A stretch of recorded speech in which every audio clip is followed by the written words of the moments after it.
Ete shagata zgomavinierya tudesh tayakajenya mushab. ბავშვები ცნობილ მშობლებთან ერთად პრემიერები, პრეზენტაციები, სატელევიზიო და სასიმღერო დებიუტები. 2011 წლის პირველი ცხოვრება მშვენიერია. ნინო ქათამაძის საახალწლო მილოცვა პირველად შვილთან ერთად. ნინო ანანიაშვილის მასტერკლასი ბავშვებისათვის. ეს პატარა ბავშვებს ნამდვილად პირველად ვასწავლე ეს ხელი. პრიმა ბალერინა პირველად ქალიშვილთან ერთად. ეკა კახიანი და მაია ჯაბუა სცენაზე უკვე შვილებთან ერთად.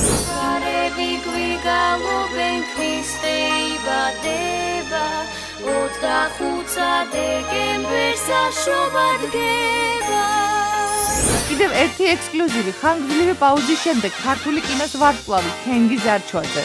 ლექსენი ოჯახის ახალი წევრი და ახალი კლიპი. სიმღერის პრემიერა სოფო ხალვაშის საახალწლო საჩუქარი. კვირას 2 იანვარს ბედობას ნახეთ გადაცემა ცხოვრება მშვენიერია. იგი მაღლა მოგდენებისათვის